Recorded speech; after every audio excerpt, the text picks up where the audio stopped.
Hola, buenas tardes a todos. Vamos a resolver el examen Selectividad Física de Madrid del año 2024, convocatoria ordinaria. Aprovecho para deciros al principio del vídeo que en este blog, selectividadjosecuenca.blogspot.com, podéis encontrar en formato PDF todos los exámenes que estamos colgando en el canal. Por ejemplo, ahora estoy haciendo un vídeo de un examen, pero como veis aquí en el blog, por eso he puesto la primera página, tenéis un mogollón de exámenes, del 2024, del 2017 y todos los intermedios. Así que yo creo que es más fácil estudiar en el blog y solamente consultar el canal por si hay alguna duda, puesto que aquí están las explicaciones. Pero bueno, como veáis. Vamos a la primera pregunta, que dice: la distancia del satélite Ganymede, supongo que se dirá algo parecido, a Neptuno, planeta alrededor del cual orbita, varía entre 12 y 21 millones de kilómetros. Estos kilómetros evidentemente habrá que pasarlo a metros. Calcule el trabajo realizado por la atracción gravitatoria de Neptuno en el tránsito del punto más próximo al punto más distante de la órbita. Recordar que el trabajo de la fuerza conservativa, en este caso la fuerza gravitatoria, es igual a menos incremento de energía potencial. Pues vamos a calcular la energía potencial en el punto próximo y en el punto distante. Menos G, M partido R. Constante de gravitación, masa del planeta, masa del satélite y distancia que lo separa. Lo conocemos todo, calculamos un valor de menos 907 por 10 elevado a 20. Y lo mismo hacemos para el punto distante. Lo único que cambia evidentemente es la distancia. Obtenemos este otro valor. El trabajo de la fuerza conservativa menos incremento de energía potencial. Sustituimos, calculamos y obtenemos un valor de menos 3,89 por 10 elevado a 20 julios. B. Sabiendo que la energía mecánica vale 2,5 por 10 elevado a 20 julios, determine la velocidad máxima que alcanza en su órbita. Bueno, la velocidad máxima se dará cuando tiene una energía cinética máxima, evidentemente, y por lo tanto tiene que tener una energía potencial mínima. Es decir, que de los dos datos anteriores, ¿cuál vamos a utilizar? El que tenga menor energía potencial, es decir, en el punto próximo. La energía mecánica es igual a la energía potencial más la energía cinética, y por lo tanto la energía cinética, en el punto próximo, que es cuando tiene más velocidad, un medio de mv cuadrado será igual a la energía mecánica menos la energía potencial en el punto próximo. No hace falta decir la energía mecánica en el punto próximo porque es constante. Solamente está actuando una fuerza conservativa y por ello la energía mecánica se conserva. Despejamos V, sustituimos, calculamos y obtenemos un valor de 906,2 metros por segundo. Y aquí tenéis al satélite, que parece una pera, ¿no? 2. Por una cuerda tensa dispuesta a lo largo del eje X se propaga a una velocidad de 200 metros por segundo, aquí lo tenemos, en el sentido positivo del eje, aquí lo tenemos, una onda armónica de 0,4 metros de longitud de onda, aquí lo tenemos. En el instante inicial, t igual a 0, y en el origen de coordenadas, x igual a 0, la elongación es positiva, mayor que 0. Y también lo es la velocidad, que equivale a la mitad de su valor máximo. Es decir, la velocidad, en ese punto, en ese instante, es la mitad de la velocidad máxima y también es mayor que 0. Bien, primero nos piden en el apartado A que calculemos el número de ondas y la frecuencia de la onda. El número de ondas es 2pi partido lambda, 5pi radianes por metro. V es igual a lambda por f y por lo tanto podemos deducir el valor de f, 500 hercios. El periodo es 1 partido f, será 0,002 segundos. Hay que calcular también la fase inicial de la onda. Bueno, esta es la ecuación de la elongación. La ecuación de la velocidad es la derivada de la elongación con respecto al tiempo a omega coseno de omega t menos kx más phi sub 0. Fijaros que como se propaga en el sentido positivo del eje, aquí hay un signo menos. Aquí hay un signo menos. Si se propagara hacia la izquierda, aquí habría un signo más. Bueno, la velocidad máxima es más menos a por omega. Valor absoluto a por omega, pero puede estar moviéndose hacia arriba o hacia abajo y por lo tanto puede tener valores positivos y negativos. La velocidad en el punto x igual a 0 para t igual a 0 es mayor que 0. La velocidad para x igual a 0 y t igual a 0 es igual a la mitad de la velocidad máxima. Por lo tanto, el coseno de phi sub 0 tendrá que ser igual a 0,5. Si todo esto tiene que valer 0,5 del valor máximo, y el valor máximo es a por omega, coseno de omega t menos kx más phi sub 0 valdrá 0,5, pero como omega t vale 0 y kx vale 0 también, el coseno de phi sub 0 tiene que valer 0,5. Y hay dos posibilidades. para phi sub 0, que valga pi tercios o menos pi tercios. En ambos casos, si hacéis el coseno, en radianes, evidentemente, todos estos problemas de ondas se hacen en radianes. Si hacéis el coseno a pi tercios sale 0,5 y a menos pi tercios también sale 0,5. ¿Cómo vamos a decidir cuál es de los dos? ¿Qué es lo que nos preguntan en este apartado? Bueno, la elongación a seno de omega t menos kx más phi sub 0 tiene que ser positivo. Esto sería a seno de phi sub 0, puesto que omega t y kx valen 0. Y para que esto sea positivo, phi sub 0 no puede valer menos pi tercios, tiene que valer pi tercios. De estas dos posibilidades, si sustituís, el seno de pi tercios es positivo, pero el seno de menos pi tercios es negativo. Y por lo tanto, phi sub 0 tendrá que valer pi tercios radianes. 3.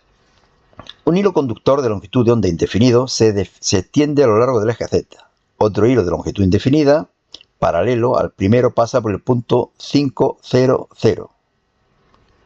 500, es decir, a 5 centímetros del primero. Los dos hilos se repelen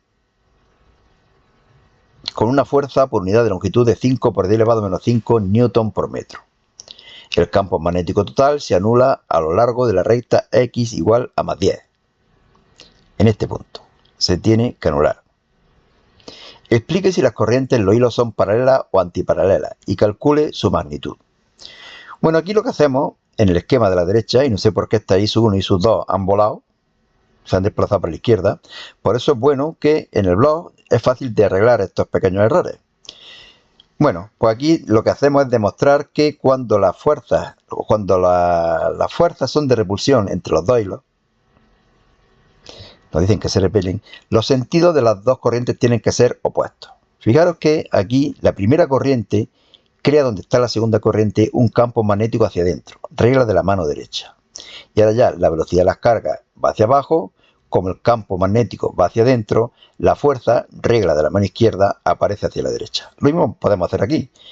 El resultado final es que aparece una fuerza de repulsión entre las dos corrientes.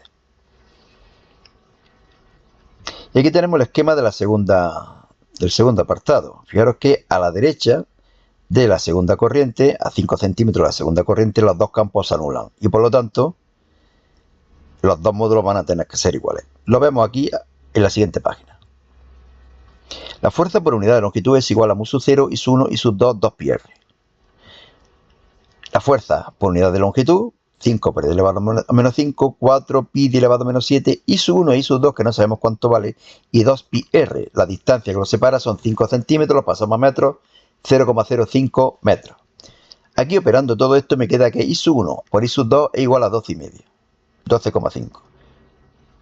Por lo tanto, I sub 1 será igual a 12,5 dividido I sub 2. Y ahora nos vamos al otro dato. A 5 centímetros de la segunda corriente, recordar que el campo magnético era 0. La suma de los dos campos magnéticos es 0. Por lo tanto, los dos módulos tienen que ser iguales. Módulo del primero, módulo del segundo. Empezamos a quitar ahí un mogollón de cosas. Mu sub 0, 2pi. Y me queda que I sub 1 por 0,05 es igual que I sub 2 por 0,1. Despejamos y sustituimos. Es decir, donde está I sub 1, ponemos 12,5 dividido I sub 2. Bueno, si calculáis aquí el valor de I sub 2, da 2,5, y el valor de I sub 1, 5 amperios. Es decir, tenemos aquí este de aquí, 5 amperios, y este de aquí, de 2,5 amperios. El apartado B dice, determine el módulo del campo magnético en el punto menos 5, 0, 0. Es decir, a la izquierda. Por aquí. Fijaros que aquí he puesto el esquema. Esta era la primera corriente, esta era la segunda corriente, esto es 5 centímetros y esto también son 5 centímetros. Regla de la mano derecha, deduzco que el campo magnético creado por la primera corriente va hacia afuera y el campo magnético creado por la segunda corriente va hacia adentro. Calculo los dos módulos, mu sub 0 y 2πr, mu sub 0, 2πr, lo conozco todo y obtengo 2 por 10 elevado a menos 5 y 5 por 10 elevado a menos 6. Como tienen sentido contrario, vamos a restarlo. Y evidentemente vamos a restar al mayor, le vamos a restar el menor. 1,5 por 10 elevado a menos 5 teslas. Fijaros que me piden el módulo y aquí se acabaría. ¿Que queréis hacerlo más completo o en todo caso, si me lo hubieran pedido, cuál es el vector? Campo magnético, intensidad de campo magnético. Fijaros que esto es X Esto es Y y esto es Z. X, Y, Z. Como el campo magnético mayor es B sub 1, el sentido y la dirección del campo magnético total estaría en el sentido negativo del eje Y y sería por lo tanto menos 1,5 por 10 elevado a menos 5 J teslas. 4. Un objeto de 4 milímetros, lo he puesto en centímetros porque todo lo demás es más cómodo en centímetros, 0,4 centímetros. Está situado a 20 centímetros a la izquierda de una lente delgada, por lo tanto es igual a menos 20 centímetros. Recordar, a la izquierda negativa, a la derecha positiva, arriba positiva, abajo negativa. Lo que todavía no sabemos si es una lente convergente o divergente. La imagen que se forma es derecha y tiene una altura de 2 milímetros. Calcule la potencia de la lente e indique si es convergente o divergente. Bueno, las lentes convergentes tienen una potencia positiva, las lentes divergentes tienen una potencia negativa. Pues vamos a calcular la potencia. Sabemos que I' partido I es igual a S' partido S. Siempre jugamos con estas dos fórmulas. Por eso estos problemas es que casi no hay ni que pensarlo, la mayoría. Tenemos esta ecuación y tenemos esta ecuación y trabajamos con ambas. Sabemos que I' partido I es igual a S' partido S. Por lo tanto, S' será igual a S por I' partido I. Menos 20, 0,2, 0,4, lo conozco todo y por lo tanto S' menos 10 centímetros. Fijaros, aquí está S'.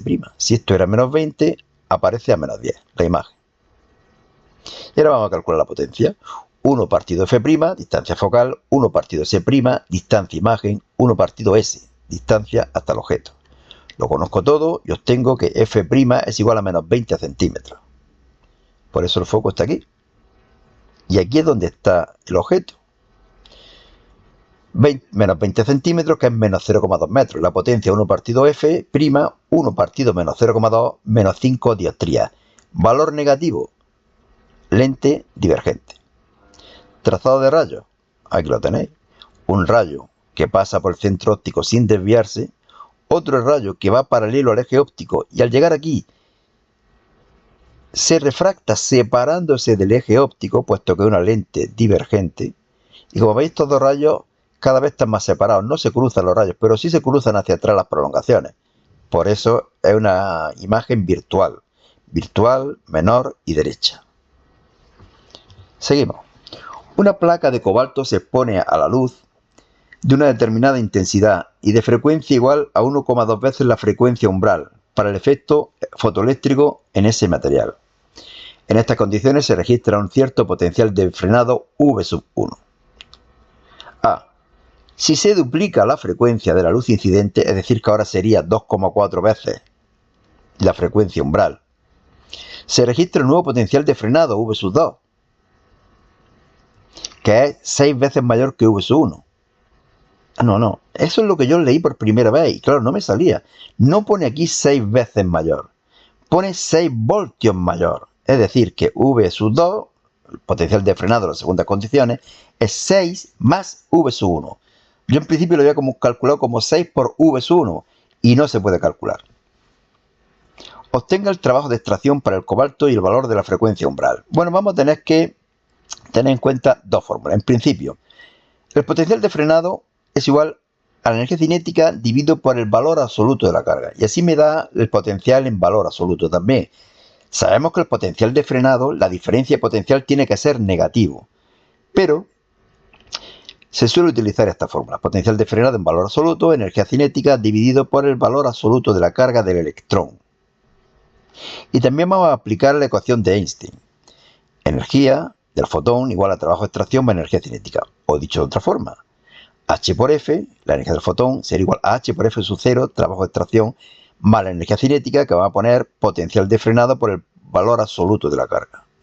Y esto lo vamos a aplicar a las dos condiciones. En la primera condición, fijaros que F sub 1 sería 1,2 F sub 0, y aquí ponemos V sub 1.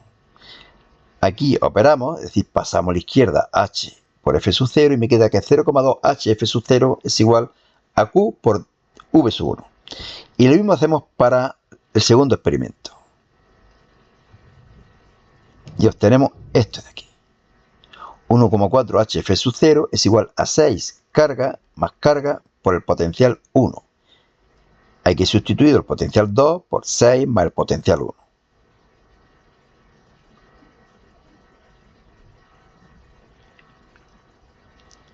Este de aquí, restamos a esta expresión, le restamos este de aquí. 1,4 HF sub 0 menos 0,2 HF sub 0 es 1,2 HF sub 0.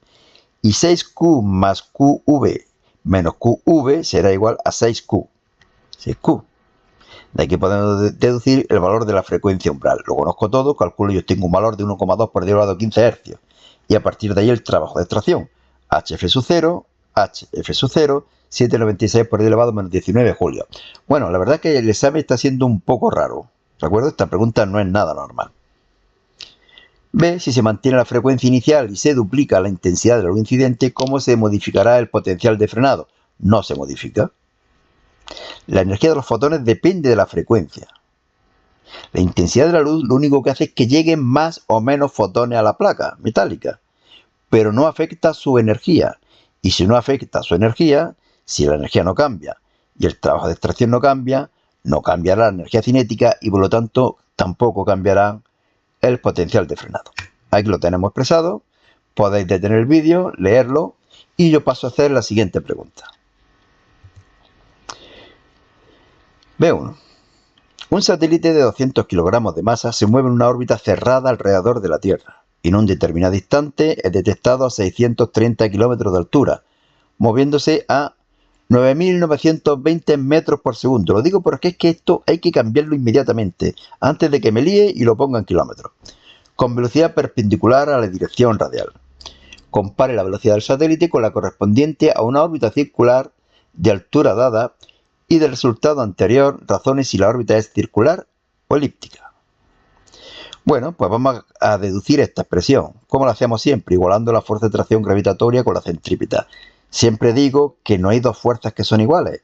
Hay una sola fuerza, es la fuerza de atracción gravitatoria, que hace de fuerza centrípeta porque provoca el movimiento circular del satélite. Aquí operamos y obtenemos esta ecuación. Deducimos la velocidad y me da un valor de aproximadamente 7,5 km por segundo. Esa es la velocidad que tendría el satélite si siguiera una trayectoria circular.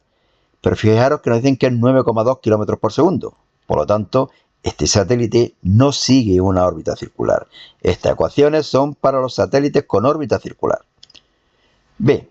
Calcule los módulos del momento angular y de la aceleración del satélite en el instante señalado.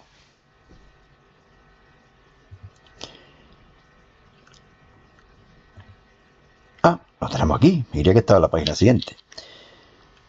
Bueno, el momento angular es m, el producto de m por el producto vectorial de r por v. Módulo mrv seno de alfa. M, la masa, 200 kilogramos. R, 7 por 10 elevado a 6. Me lo estaban diciendo, ¿no? Sí. Aquí lo que tenemos que hacer es añadir a la altura el radio de la Tierra. Me da un valor de 7 por 10 elevado a 6.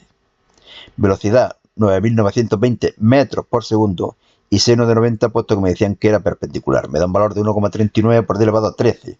Aquí tenía que haber puesto el naranjita. ¿Ves? Otra de las cosillas que arreglaré en el blog, si me acuerdo. B1.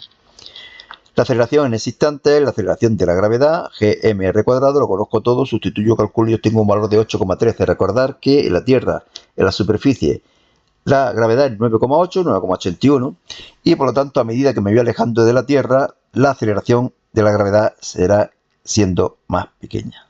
Será más pequeña. A tope con la copia. 2. Aquí hay un pequeño detalle que diremos al final. El campanario de una iglesia medieval situado a 35 metros de altura consta de 4 campanas. Cada una de ellas emite con un valor de 10 milivatios, que habrá que pasar a vatios, 0,01 vatios de potencia sonora. Por otro lado, el límite de la contaminación acústica en ese municipio está establecido en 55 decibelios. A. Determine el nivel de intensidad sonora que percibe una persona parada al pie de la torre, cuando se toca una sola campana.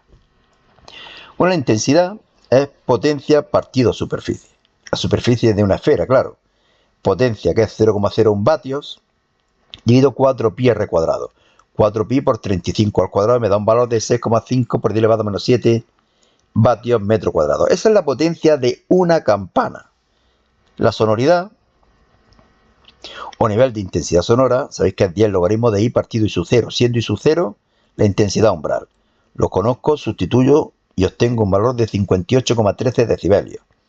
Es decir, que según dice la normativa del ayuntamiento, no puede haber nadie en la base de la torre de la iglesia, porque los tímpanos ¡ping!, explotan. B. ¿Podrá tocar las 4 campanas a la vez si no se quiere sobrepasar el límite de contaminación acústica y la población está situada a más de 100 metros de la iglesia? Bueno, tenemos que decir en el pueblo donde nos vamos a poner, porque no es lo mismo que nos pongamos en el suelo del pueblo, y por lo tanto habría que aplicar Pitágoras para calcular la distancia, o que estemos en un bloque de pisos con 4 plantas de altura. Entonces yo lo que he hecho en principio es despreciar la diferencia que hay entre la longitud de la hipotenusa de donde están las campanas hasta el suelo del pueblo y la distancia que hay desde la base de la campana, que son 100 metros. Lo he hecho como si la distancia fueran 100 metros, ¿de acuerdo? Entonces la intensidad son 4 campanas, sería 4 por la potencia partido la superficie de la esfera, y como veis pongo 100 metros, obtengo un valor de 3,18 por 10 elevado a menos 7, lo pongo aquí y calculo la sonoridad, 55 decibelios. Por lo tanto, como el pueblo me dicen que está a más de 100 metros de la iglesia, sí se podrían tocar las 4 campanas simultáneamente. Y aquí lo que he hecho ahora es un pequeño cálculo. Aplico Pitágoras. Y entonces ahora la distancia no sería 100 metros, serían 106 metros. Esos 106 metros los coloco aquí. Calculo la intensidad y calculo beta, la sonoridad, y me da un valor de 54,53. Tampoco se sobrepasaría el límite de los decibelios. Bien, pasamos al siguiente. Como veis también, detallillo ahí raro, ¿no? En el pueblo, pero ¿en el pueblo dónde? ¿En la calle o en un piso? B3. 2 partículas situadas en los puntos menos 6,0 y 6,0 milímetros. Hay que tener también otra vez aquí cuidado con las unidades. Al principio me confundí y estaba pensando en centímetros, no sé por qué. Poseen cargas iguales de 9 nanocoulombios. Obtenga el potencial eléctrico y el campo eléctrico en el origen de coordenadas, aquí. Estas dos cargas iguales y estas dos distancias iguales. Por lo tanto, los campos eléctricos se van a anular. Campo eléctrico total, 0. Y ahora, aquí en este punto, potencial, principio de superposición. El potencial en este punto será igual a la suma de los potenciales creados por cada una de las cargas. KQR, KQR, KQR, lo conozco todo, las dos cargas iguales, las dos distancias iguales, 27.000 voltios. 6 milímetros. Y ahora en el punto 0,3. Bueno, el potencial se va a calcular de una forma parecida, solamente que aquí la distancia es raíz de 45 en milímetros. Y luego tendremos que calcular estos dos campos eléctricos. Las componentes horizontales se van ahí a tomar viento. Voy a calcular la componente vertical y las voy a multiplicar por 2. Y luego finalmente lo expresaré vectorialmente. Me hace falta saber este ángulo de aquí para calcular la componente vertical.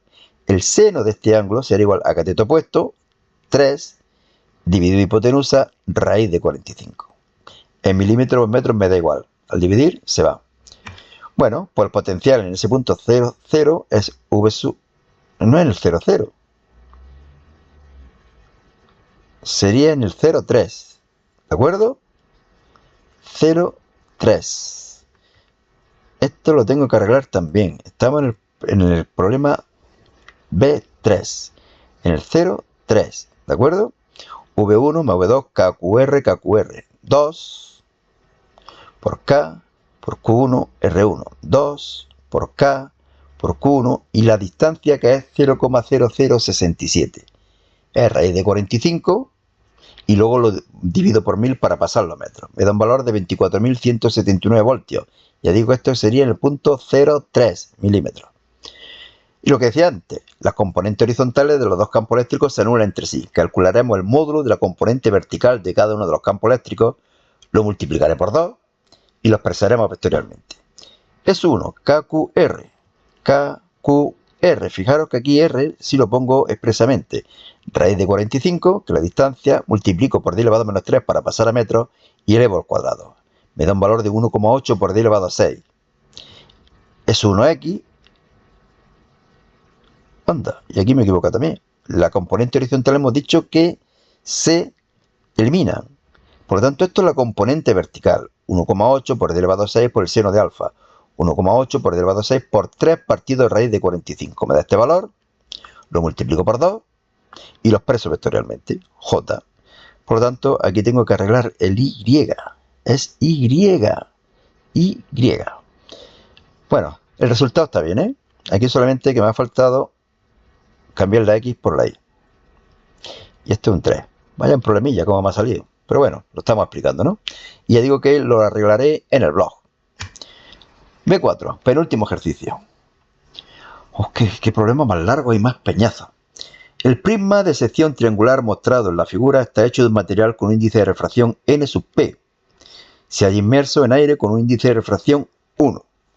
Determinar el índice de refracción n sub p si se sabe que el ángulo límite para la reflexión total en el paso del prisma al aire vale 45,8. Bueno, pues aplicamos la segunda ley de Snell, solamente que el ángulo de incidencia será el ángulo límite y el ángulo de refracción será 90. De aquí deducimos el valor del índice de refracción del material. Como el ángulo límite es 45,58, lo ponemos y me da un valor de 1,4. Recordar, índice de refracción siempre mayores que 1, menos el del aire, claro. Y suele andar en 1,3, 1,4, 1,5, 1,6. Entre 1,3 y 1,6 suele estar prácticamente siempre. Vamos al apartado E. Considera un rayo de luz que incide perpendicularmente sobre la superficie del prisma desde el aire. Viene por aquí. En el punto P, elabore un diagrama mostrándose el recorrido en el interior del prisma hasta que vuelva a emerger al aire y calcule el ángulo de refracción de la salida. O en la salida. Bueno, aquí tenemos hecho el dibujo. El rayo viene por aquí.